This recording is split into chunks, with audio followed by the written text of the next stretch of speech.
트럼프 미국 대통령이 2천억 달러 규모의 중국 상품에 부과해온 10% 관세를 오는 금요일인 10일에 25%로 올리겠다고 밝혔습니다. 지난해 5월 미국은 중국에 부과해온 관세를 대폭 인상하면서 또다시 무역 갈등이 시작됐다. 중국이 다음 달부터 600억 달러 상당의 미국산 제품의 관세를 인상하기로 했습니다. 그러자 중국도 미국산 수입품에 관세를 인상하면서 맞받아쳤다. 이후 미국과 중국은 한치의 물러섬도 없이 팽팽한 신경전을 펼치고 있다. 이렇듯 무역 갈등은 국가의 운명이 달린 만큼 과거부터 첨예한 이슈가 되어왔다. 17세기 대항해 시대 향신료 무역을 독점하기 위해 전쟁을 벌인 영국과 네덜란드는 왜 해상 패권을 장악하려고 했는지 뉴스멘터리 전쟁과 사람에서 알아본다. 전쟁 없는 세상을 만들기 위해 전쟁을 연구하겠습니다. 뉴스멘터리 전쟁과 사람 허준입니다. 안녕하세요. 강미주입니다. 사실 작년 5월에 시작된 미중 무역 분쟁이 어느 순간 좀 괜찮아지나 싶더니 요즘 다시 안 좋아지고 있어요. 전 세계가 지금 어떻게 될까 걱정스러운 눈으로 바라보고 있는데 부디 잘 마무리가 됐으면 합니다. 네, 예나 지금이나 이 무역으로 마찰이 시작돼서요. 전쟁으로까지 이어진 역사가 많습니다. 그래서 오늘은 이 무역과 관련된 전쟁에 대해서 얘기를 나눠보려고 하는데요. 먼저 임용환 소장님, 태상훈 기자님 모셔보겠습니다. 안녕하세요. 안녕하세요.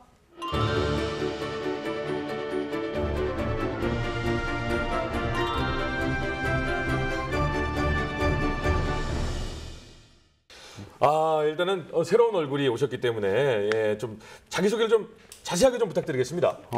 제가 직업이 몇 가지가 있는데요. 일단 종군 기자를 하면서 군사 전문 기자 활동을 하고 있고요. 네. 또 지상특수작전 연구회 그리고 한국국방안보포럼의 연구원으로 지금 일을 하고 있습니다. 와우. 사실 전쟁 없는 세상을 만들기 위해 우리가 전쟁을 연구하는 거 아니겠습니까? 네. 근데 전쟁을 직접 경험해 본 사람이 없어요.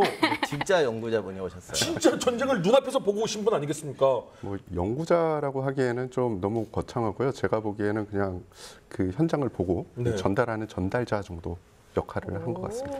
근데 실제로 총알이 막 옆을 빗받치는 그런 경우도 경험해 보셨죠? 그렇죠.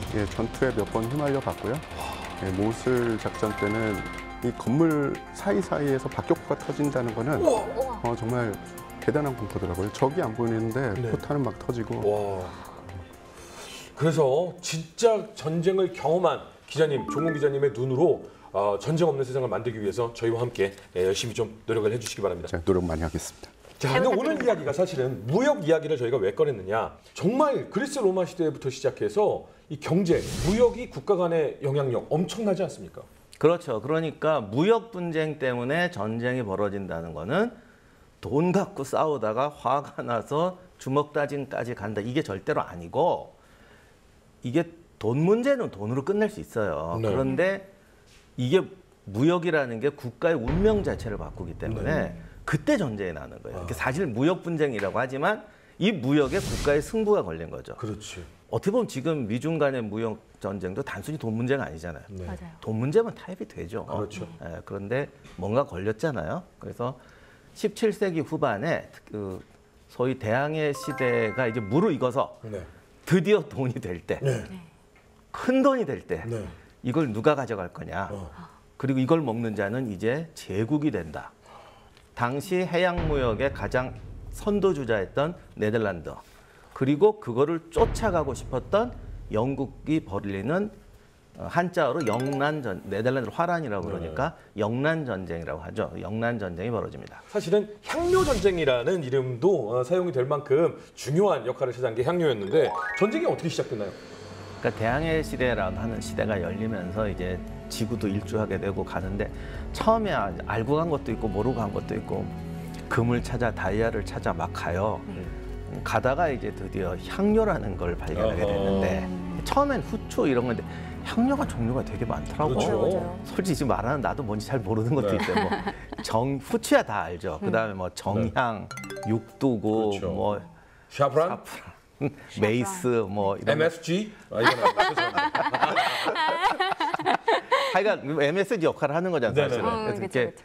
왔는데 이게 향료가 오다 보니까 돈이 되는 거예요.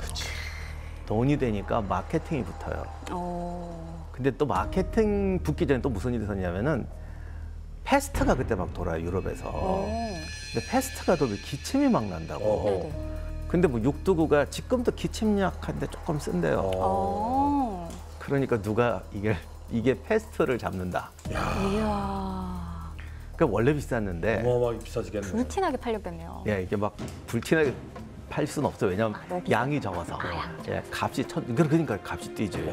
천정부지로 뛰어요. 그래서 뭐 이거 한 자루가 금하고 맞먹고 향료가 얼마나 비쌌는지를 딱 알려주는 그런 에피소드 같은 게 있는데요. 네. 그 배가 이 향료를 싣고 영국이나 아니면 네덜란드로 들어오면요. 선원들을 주머니가 없는 옷을 입혔습니다.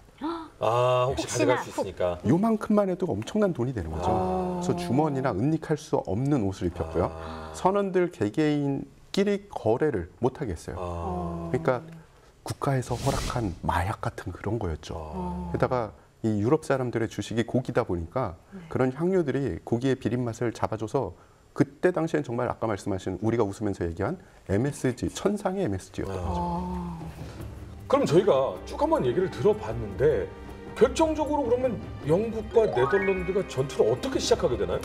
그러니까 사실은 네덜란드가 건드린 게 아니고 영국이 네덜란드를 건드렸죠. 그때 네덜란드가 한참 나갈 때 영국은 청교도 혁명에 시달렸죠.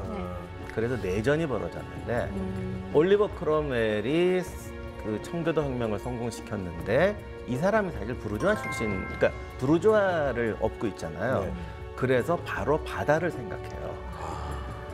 이제 우리가 그때까지 영국이 사실 센 나라가 아니었거든. 이제 나가야 된다. 나가려다 보니까 두 가지를 하죠. 하나가 이제 해군 건조 계획, 함대 건조 계획을 크롬웰이 밀고, 그다음 또 하나가 항해 조례라는 걸 발표를 합니다.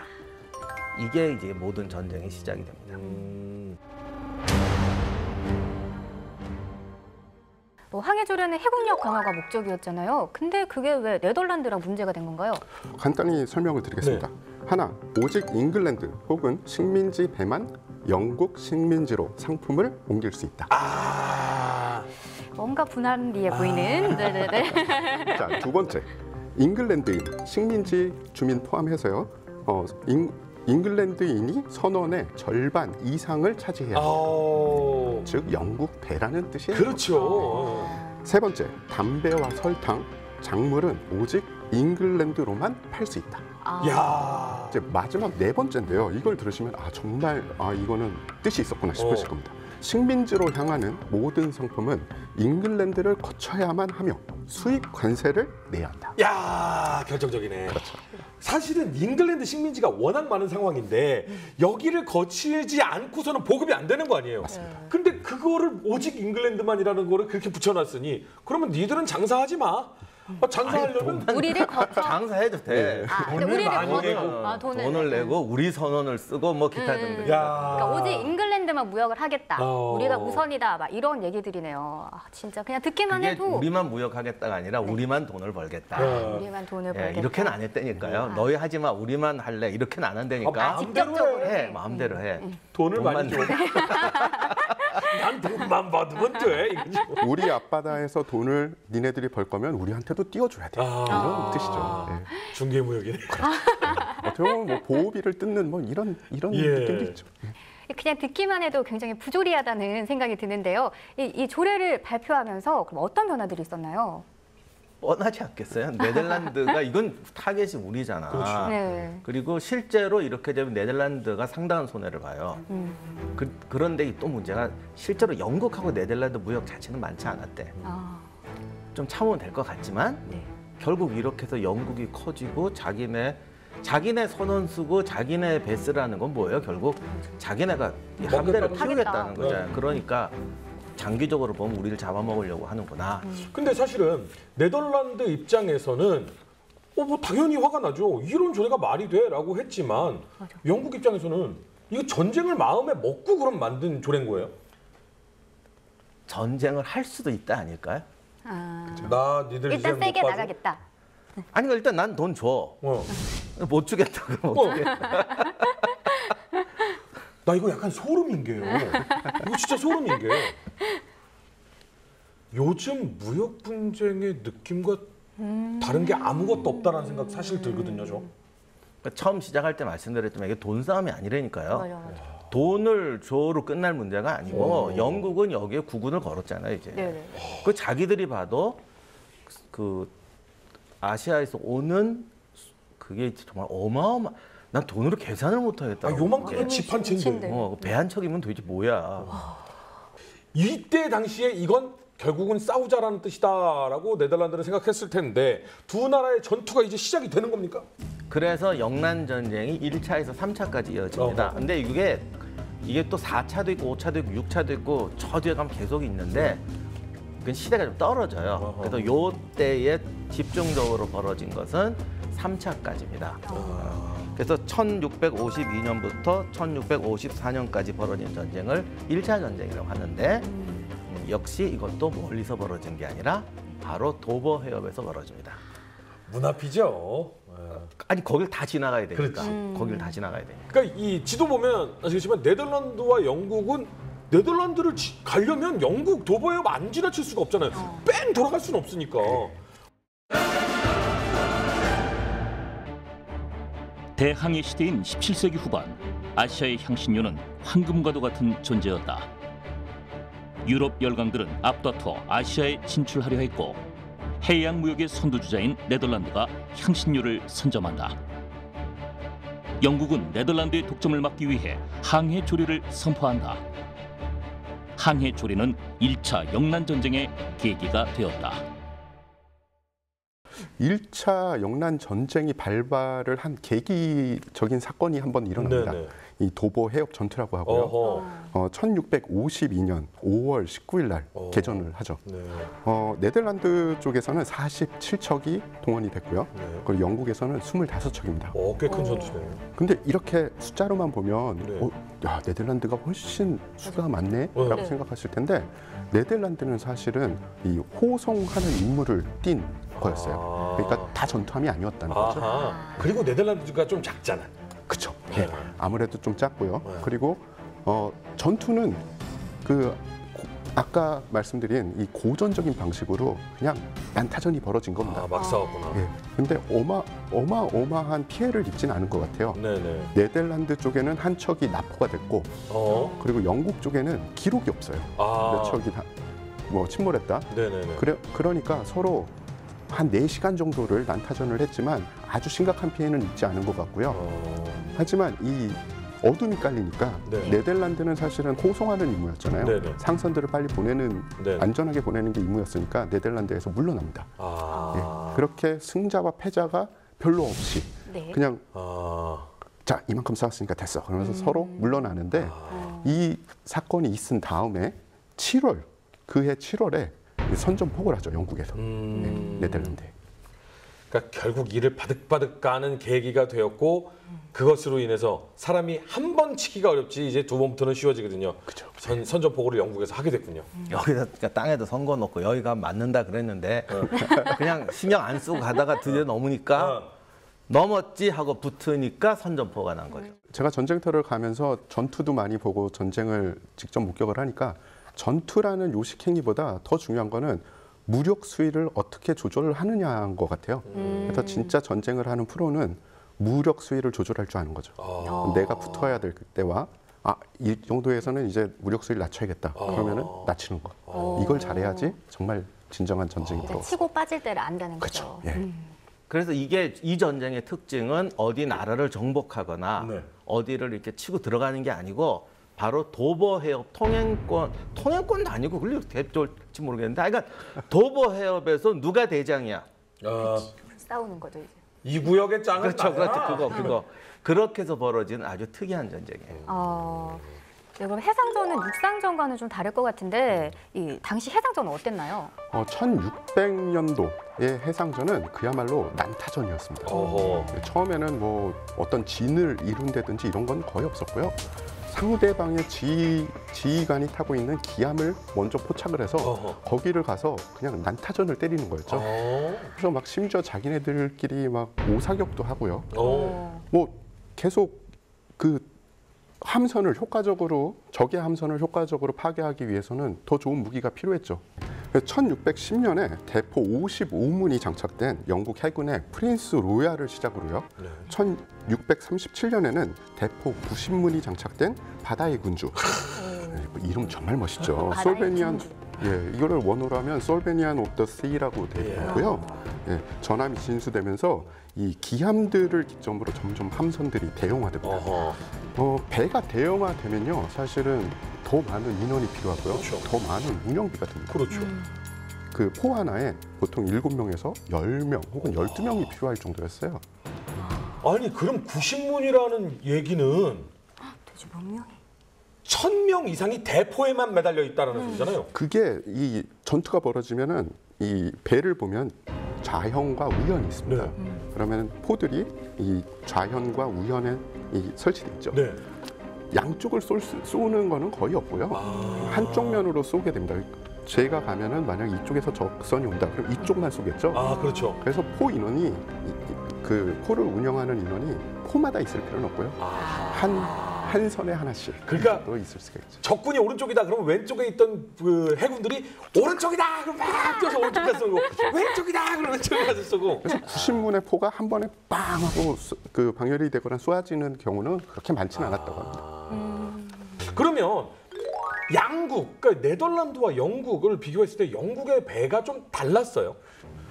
두 나라가 약간 다른 개념으로 접근을 했습니다. 네. 영국은 강력한 화력을 네. 생각을 했기 때문에 네. 포가 더 많고 네. 포가 많기 때문에 배가 더 대용이 됐죠. 하지만 네덜란드는 그 지형적인 특징 네. 그리고 개념적인 특징 때문에 소형 함정, 굉장히 빠르고 경쾌한 그런 소형 함정 위주로 이 전투함을 구성을 했죠. 영국 함선이 대형화가 됐군요. 그 시대에 진짜 어마어마한 전투력을 갖게 된 것이 아닌가라는 생각이 드는데 그럼 영란 전쟁에서 당연히 영국이 이겼겠죠? 또 그게 그렇다고 보기도 힘듭니다. 이 영란 전쟁 자체가 여러 차례 벌어졌잖아요. 지금 우리가 얘기하는 그런 지금 1차, 2차, 3차 그것만 해도 되게 여러 번의 전투가 있었고요. 영국은 영국대로, 네덜란드는 네덜란드대로 국군을 진짜 우리 밀리면 안 된다. 이런 정신으로 전쟁을 벌였기 때문에 한쪽이 밀렸다기보다는 어쩔 때는 영국이 우세했다가 어쩔 때는 네덜란드가 우세했다가 이렇게 주고받기 티카타카가 됐고요. 이게 도버 해협에서 붙으니까 영국 함대는 기다리고 있고 보통 네덜란드 상선단을 네덜란드 해군이 호위하고 와요. 근데 또 이게 문제가 네덜란드 해군은 호위 임무에 주력을 했어요. 영국은 참 좋은 나라야. 지네 집 앞에서도 털고 카리브해 가서도 털고. 그러니까 무슨 말인지 아시겠죠? 함대가 기다리고 있는 거야. 네덜란드 상선 지나가는 거예요. 그렇게 해서 그 호송 함대랑 붙으니까 처음에 첫 전쟁에서는 아무래도 영국이 이깁니다. 다만 뭐 영토를 점령하고 막 함대를 모조리 수장시키고 이런 건 아니고 이게 우리가 불리하구나 이렇게 돼서 일단 네덜란드가 협정을 하고 항해 조례를 어느 정도 인정해 주는 식으로 일단 협정을 맺어요. 자, 항로와 제해권을 바탕으로 영란 전쟁이 벌어진 이야기를 들어봤는데 1차 해전에서는 영국이 놀러 다닐라면 이제 돈 내라고 해서 승리를 차지했습니다. 끝이 아니라 시작입니다. 그렇지, 이제 1차전 했는데. 그러니까 1차전은 이제 그야말로 이제 시작을 한 거죠. 네. 그런데 항상 모든 전쟁은 무기가 좋다고 배가 크다고 이기는 게 아니죠. 그럼요. 그래서 이제 진짜 네덜란드의 반격이 시작이 됩니다. 박사님이 잘 말씀해 주셨듯이 정말 끝이 아니고 시작이고요. 심지어 무기와 해전도 전쟁을 거듭하면 거듭할수록 양국 모두 다 이 발전을 하게 됩니다. 그리고 다음 이야기는 좀 더 다이나믹한 그랬어? 이런 얘기가 아마 나올 겁니다. 기대가 되는데요. 그리고 혹시라도 아니 난 이 이야기 조금 더 자세하게 듣고 싶은데 아니 파운드가 그 포가 어떻게 나가고 어떻게 활용됐으면 좋겠는데 아직 이야기는요 많이 남아 있습니다. 여러분들이 사랑해 주시면 계속해서 이 이야기가 이어나가고 디테일하게 심화 학습 과정으로 또 들어가고 얘기 준비를 할 테니까요. 걱정하지 마시고요. 1차 대전에서는 영국이 승리를 했지만 아직까지 시작도 안 한 겁니다. 네. 전쟁은 끝날 때까지 끝난 게 아닙니다. 영국과 네덜란드, 과연 승리의 여신은 어느 쪽을 향해서 손을 들어줄까요? 정말 궁금합니다. 영란전쟁 2차와 3차 전쟁이 아직 남아 있습니다. 다음 이 시간에 이어서 진행을 해드리도록 하겠습니다. 지켜봐주신 여러분 감사합니다.